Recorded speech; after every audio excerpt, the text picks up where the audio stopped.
Alors bonjour à toutes et à tous. On sait que les modélisateurs se prennent pour Dieu.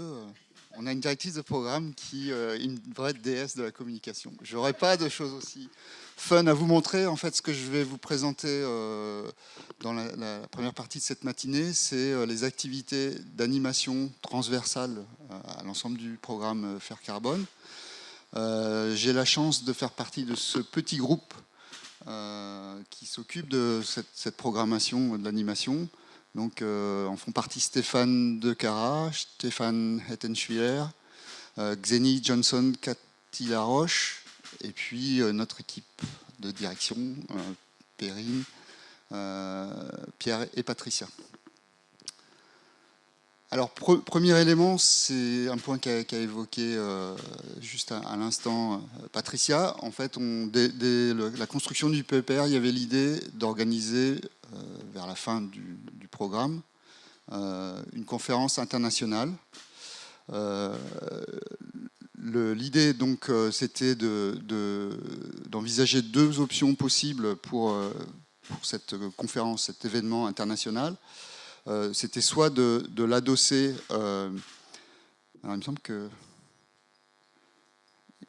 y a une diapo qui a été oubliée, ou alors j'ai appuyé trop fort. Bah non,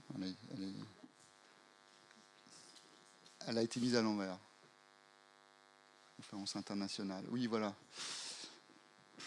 Donc l'idée c'était de situer cette conférence internationale évidemment plutôt en fin de programme, donc 2027, plutôt 2028. L'idée, c'est de rassembler la communauté du PEPR, de l'ensemble des projets du PEPR, également de l'élargir à l'international, conférence internationale.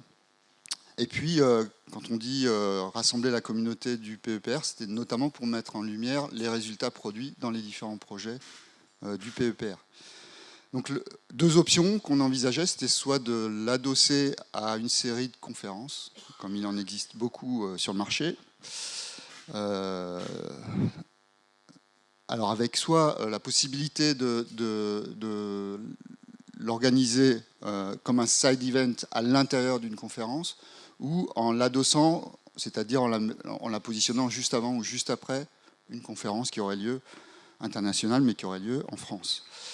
Donc l'autre option étant de faire un événement en propre qui serait vraiment porté par la communauté du PEPR. Donc, je reviens en arrière. Donc parmi les possibilités d'adossement à une conférence internationale, ce qu'on a fait, c'est essayer de recenser dans nos différentes communautés disciplinaires ce qu'il existait. L'offre est très large, elle est pas complète sur cette diapo, mais on a regardé ce qui était programmé dans la communauté de sciences du sol, donc c'est le congrès mondial, WCS, le congrès européen, Eurosoil. Il y a un congrès plus spécifiquement, plus petite taille, mais plus spécifiquement qui s'appelle Symposium on Soil Organic Matter, qui a lieu régulièrement aussi. Donc il y en a un programmé en 2028.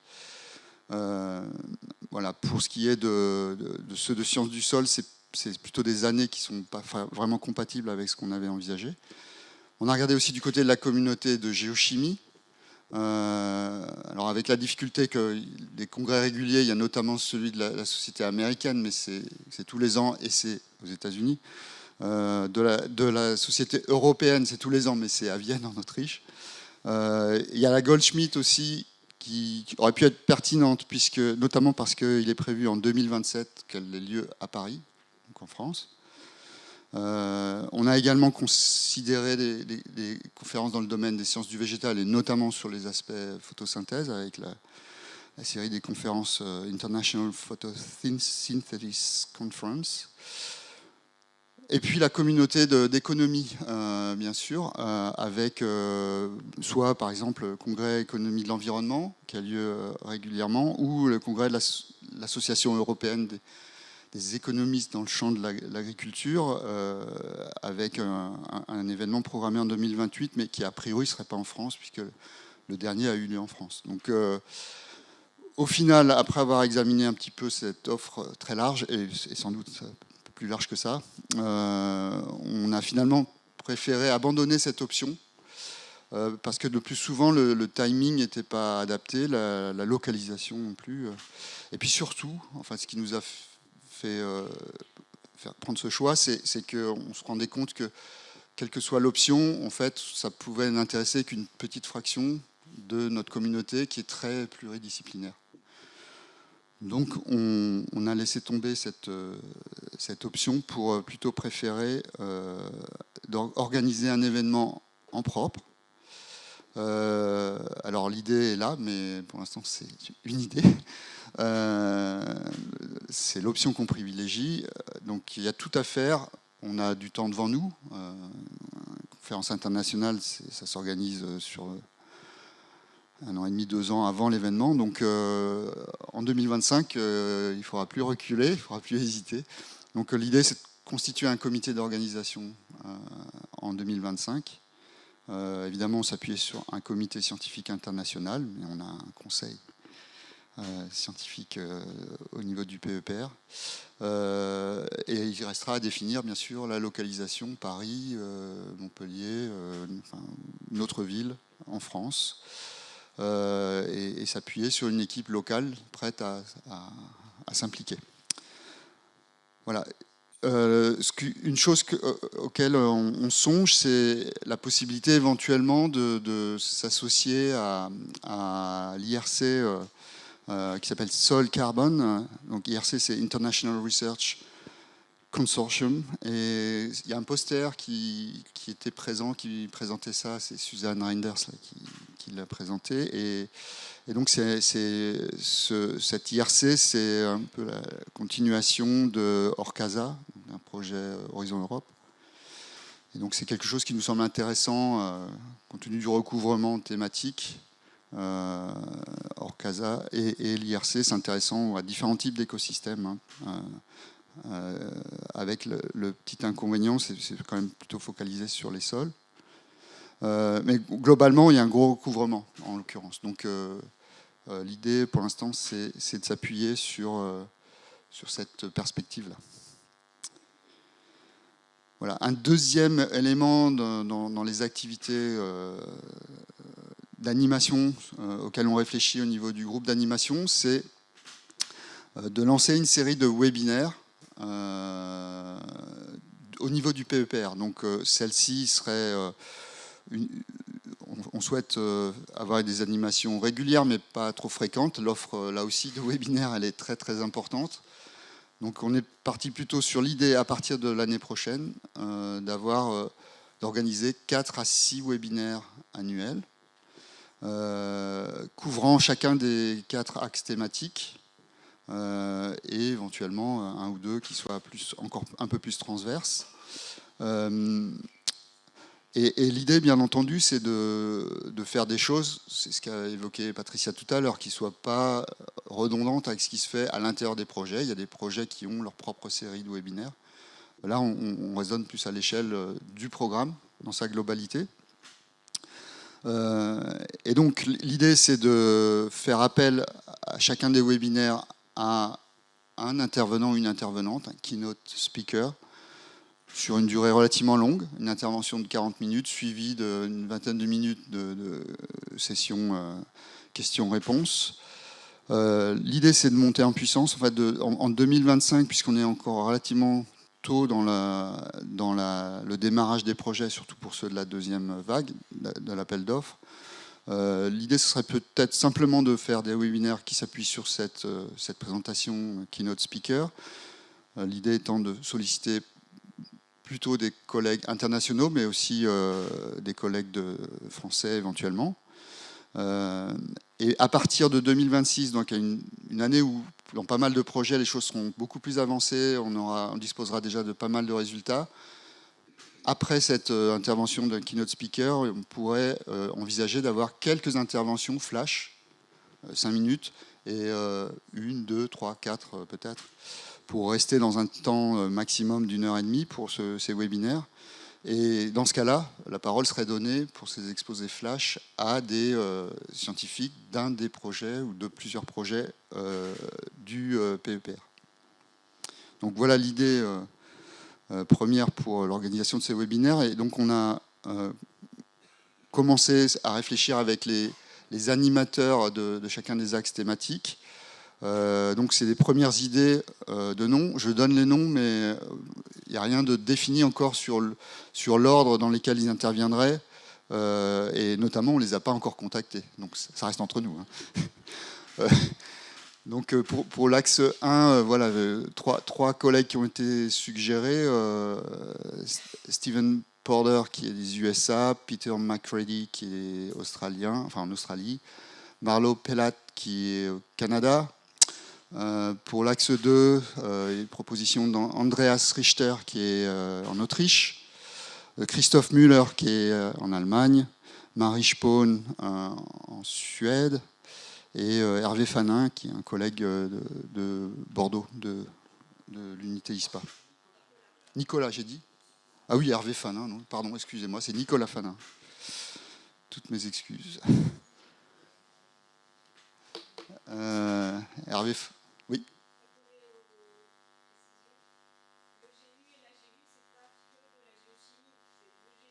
C'est géosciences, oui, oui, oui.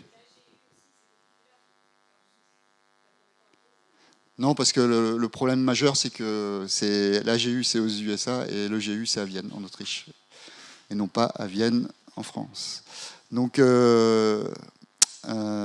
pour les deux autres axes, donc pour l'axe 3, la proposition, c'est Bob Fairbanks, qui est d'Australie, et deux collègues de français, Nicolas Viovi du LSCE et Jérôme Auger, lui aussi du UMR ISPA à Bordeaux. Et enfin, pour l'axe 4, trois propositions aussi. Mattia Ricci, qui est du JRC, donc en Espagne. Ben Groom, et deux autres propositions de collègues qui sont au Royaume-Uni. Ben Groom, d'une part, et Michael, mauvaise prononciation allemande, de Michael Obersteiner, voilà, qui est autrichien, mais qui est maintenant au Royaume-Uni. Voilà, c'est des premières idées, et en fait, l'idée aujourd'hui, puis pour avoir un tout petit peu d'interactivité dans cette série de diapos, c'est de vous faire cogiter. Donc en fait, on est preneur de vos idées en la matière, et donc ce qu'on va faire tout de suite, c'est un petit sondage où on vous demande de vous exprimer, soit en proposant le nom d'un copain ou d'une copine, d'un potentiel keynote speaker, qui vous semblerait pertinent par rapport à l'ensemble des thématiques couvertes dans le programme, ou d'un thème, et on conservera toutes vos bonnes idées pour réfléchir avec le groupe d'animation à la composition de la série de webinaires, enfin en tout cas notamment celle de 2025 et 2026. Oui, alors une question peut-être avant de commencer.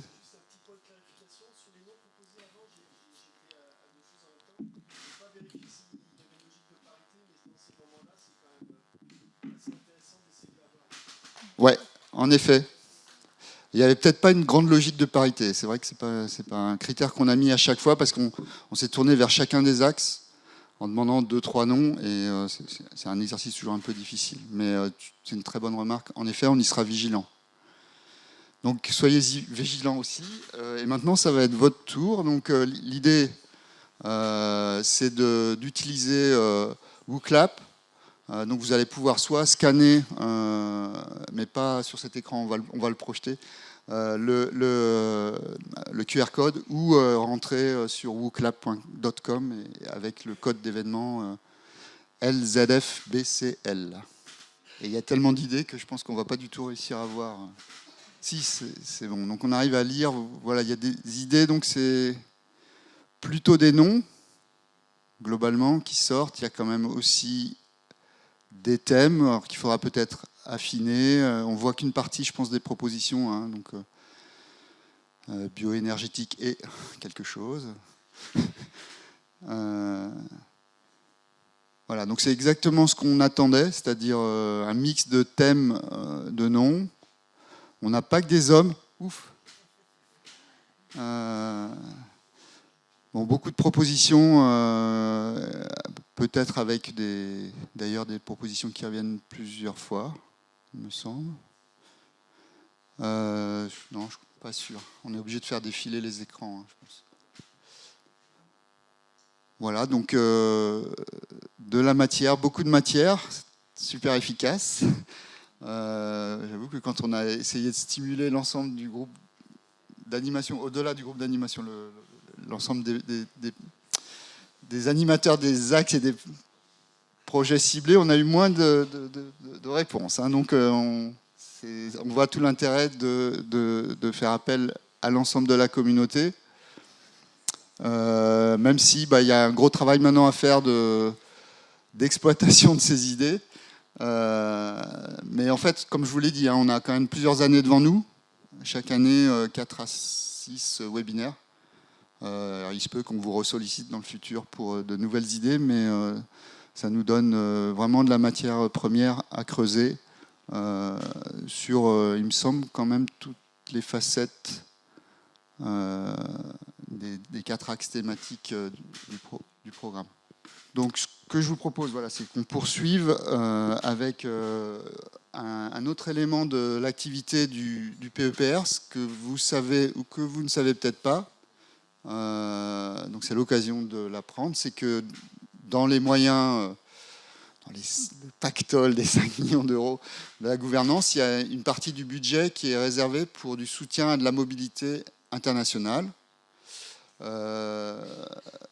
Et donc ça, c'est quelque chose qui va être présenté tout à l'heure. Je mélange les pinceaux. Et il y a un autre budget qui est réservé, et c'est ça dont on s'occupe dans le groupe d'animation, à l'organisation d'événements. Alors celui-ci, c'est un appel d'offres qui est continu, et on évalue au fil de l'eau. Donc ce qui est demandé dans le formulaire à disposition pour l'ensemble des personnes potentiellement intéressées, c'est évidemment de nous préciser le titre de l'événement dont il est question, le lien avec soit les axes thématiques, soit les projets ciblés ou les projets financés sur les appels d'offres du PEPR. On demande évidemment quelle est la nature de l'événement, puisqu'on soutient des événements de nature très très diverses, des colloques, des séminaires de plus petite taille, une session dans un colloque, mais aussi des séminaires qui sont plus proches de la formation, typiquement des écoles chercheurs ou des écoles techniques. Je vous ferai un panorama après de ce qu'on a soutenu, ça vous donnera des exemples concrets.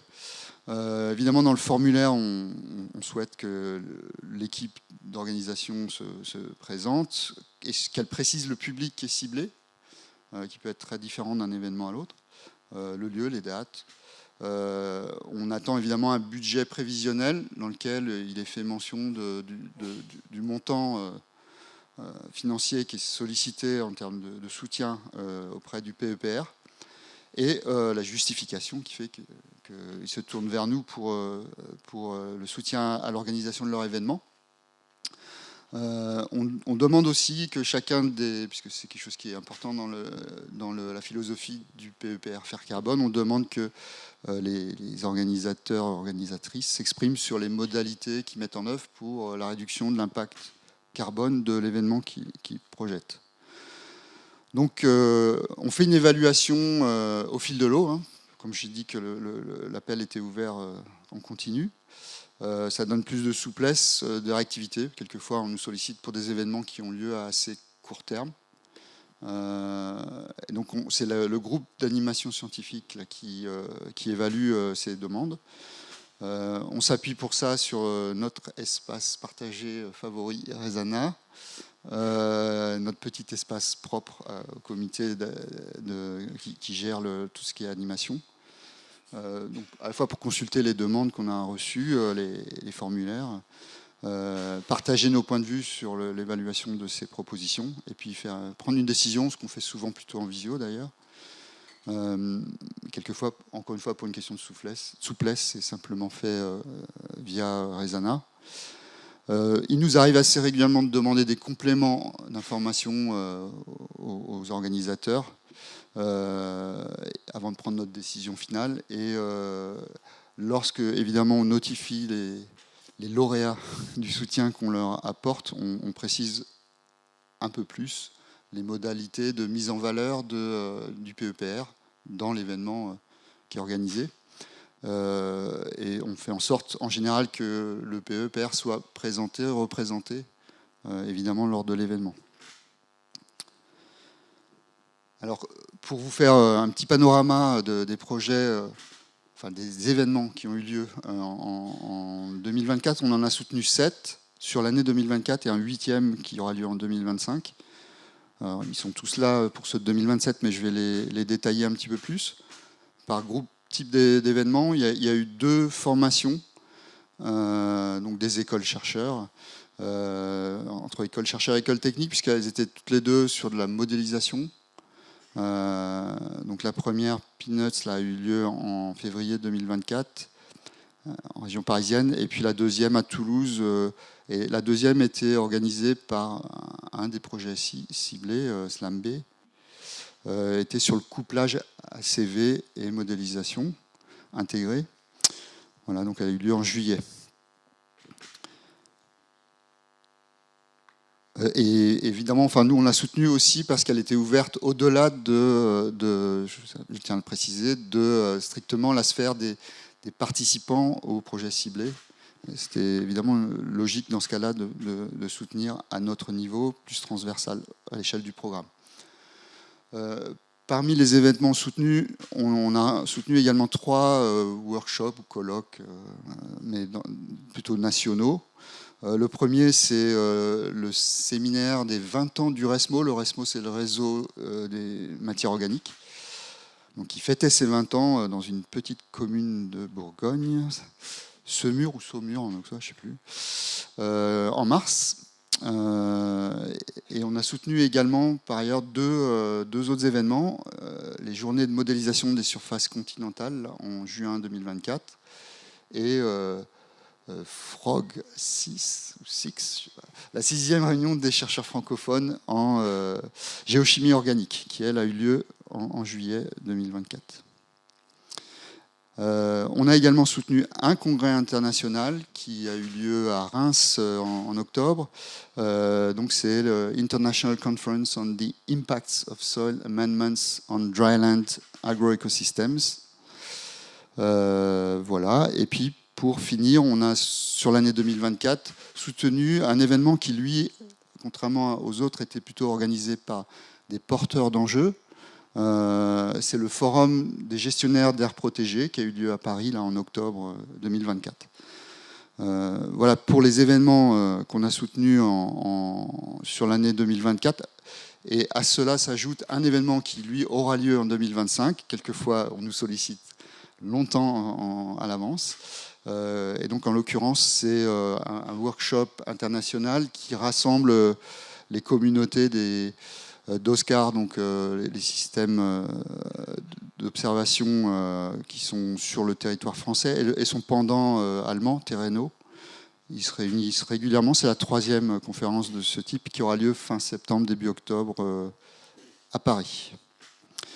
Voilà pour les événements qu'on a soutenus. Alors au total, petit bilan financier, ça représente sur ces 8 événements 29 000 €, donc 3 600 € en moyenne par événement. Mais la fourchette du soutien qu'on apporte, c'est de 1 500 à 5 000 €. Et vous avez vu des événements un peu partout à travers la France sur des thématiques diverses. Voilà, évidemment, avec le carbone des écosystèmes continentaux comme fil conducteur, donc autour des choses plus générales sur la biogéochimie, sur les amendements organiques ou les matières organiques, sur beaucoup de choses sur la modélisation, on l'a vu, sur les observatoires, sur la zone critique, les espaces naturels, voilà, etc. Donc voilà ce que je crois on voulait vous partager avec vous.